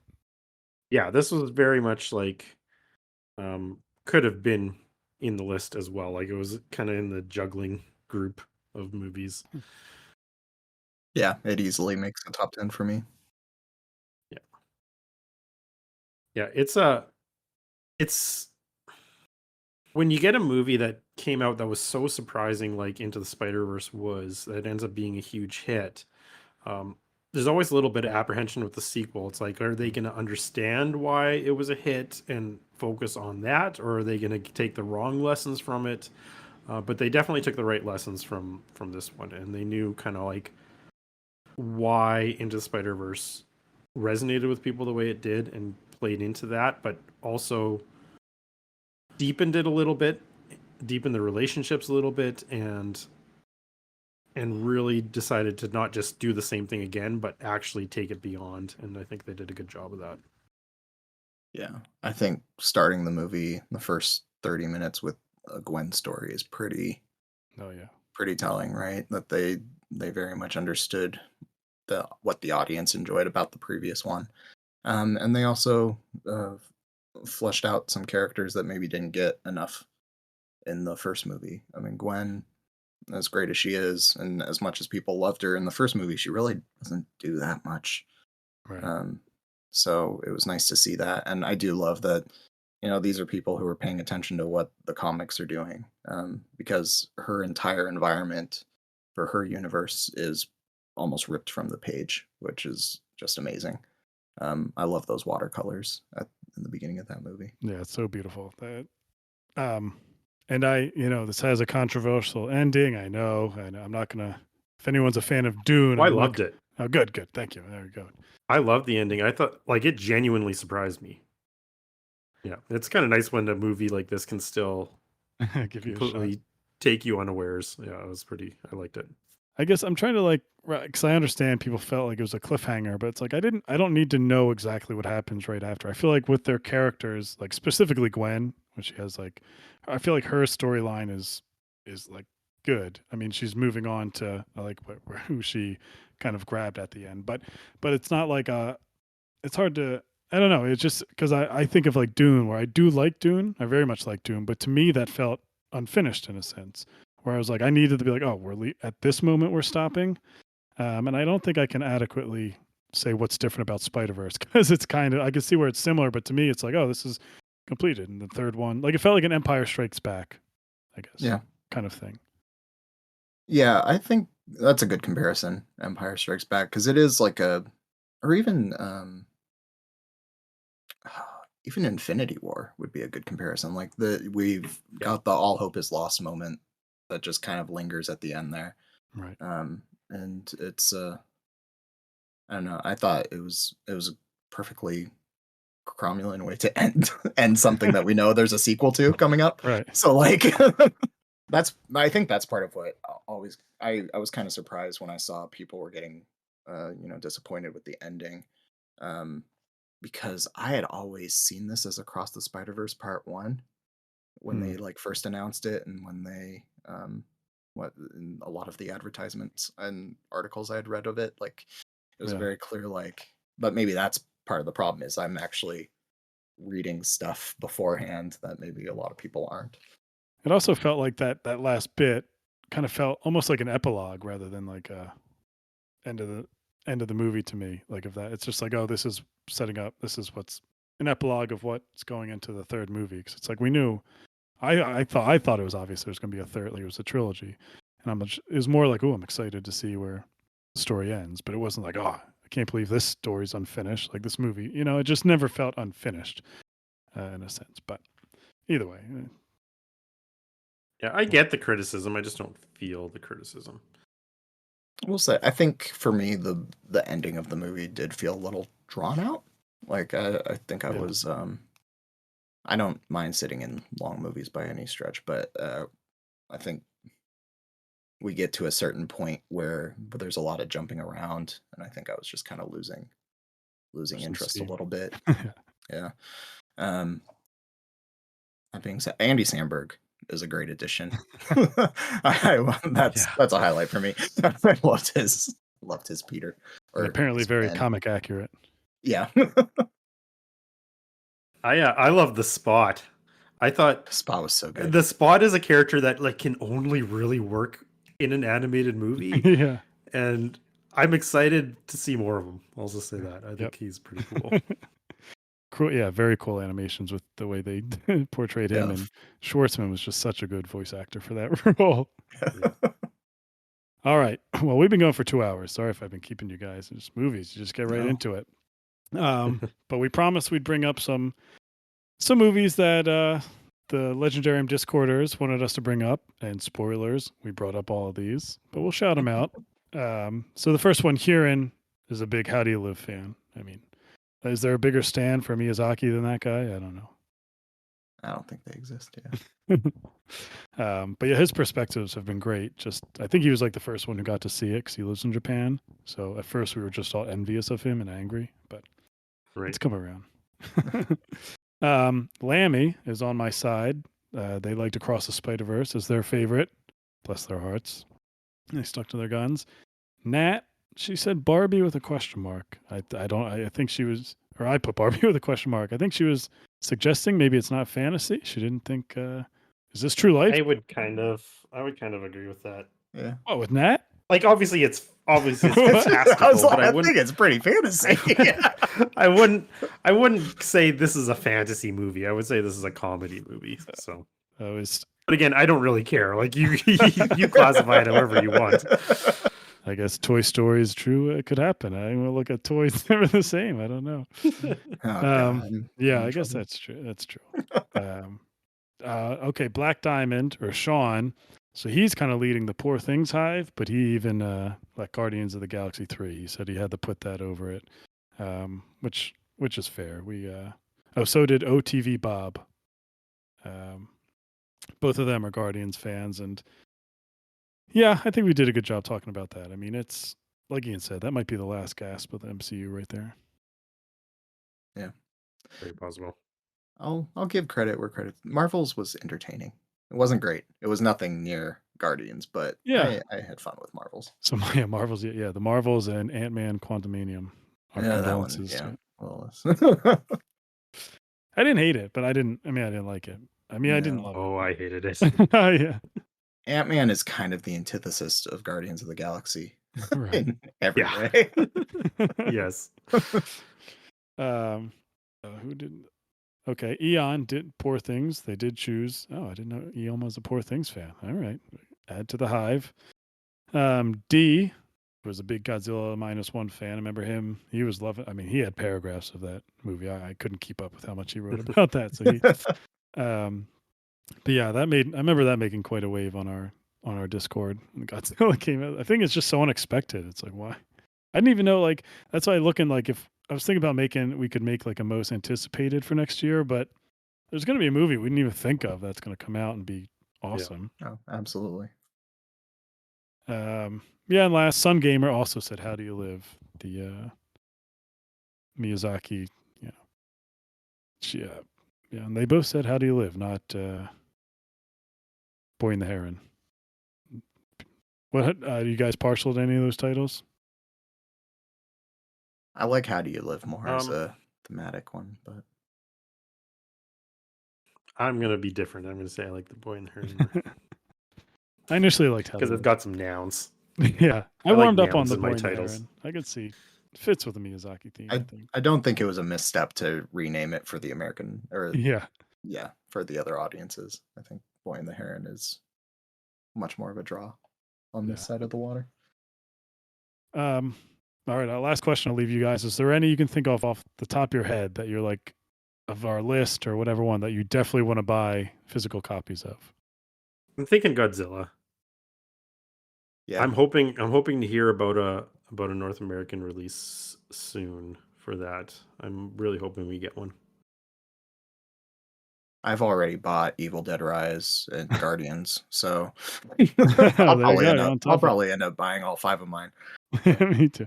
Well, yeah, I would probably get the Miyazaki one. I never know what cover to get of those because there's so many editions with like the cover, like the steelbook covers, and I never know which ones I Yeah. like more. That's always so. Maybe 5 or 6 years ago, they had the Blu-ray. It was at the end of Disney distribution for Ghibli.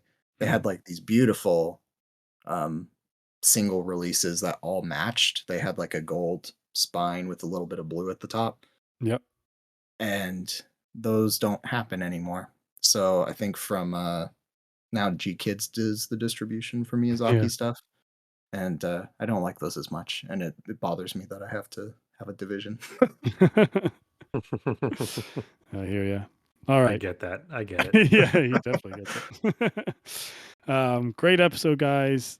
Thank you for joining us. Ian, why don't you plug your podcast you. for us?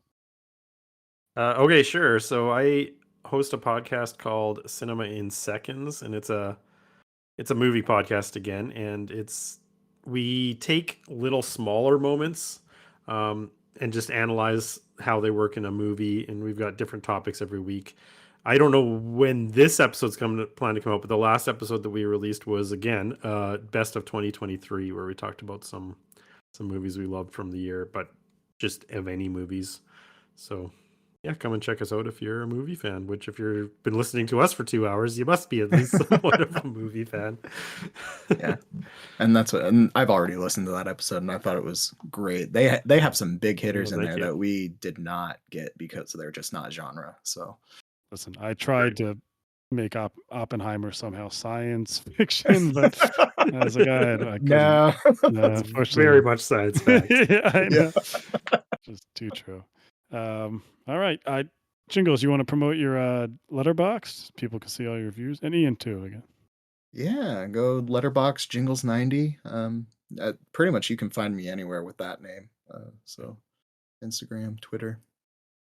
And I will actually, I don't know when this is coming out, but I will promote, I think we have an episode of the Green Team coming out later this month where Ooh. uh Kipdan, Ken from the main pod, Whoa. and LRB and I are going to be doing a riff tracks style recording of Beastmaster.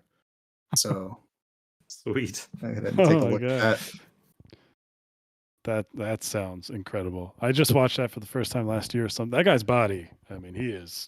Give me that workout regimen. It's insane. The 80s. That movie is just amazing. You gotta speak. I'm just thinking the 80s. Ian, you gotta do a podcast episode with Dan about the best movie decade, and each of you can pick movies from what you think is the best movie decade. I mean, that's a good idea.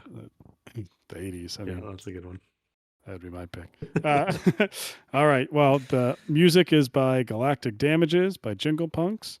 Thank you, Horizon Brave, for starting all this. Thanks for Craig and the gang for letting us record here. And for Ian and Jingles and myself, we'll see you later. Adios. See ya.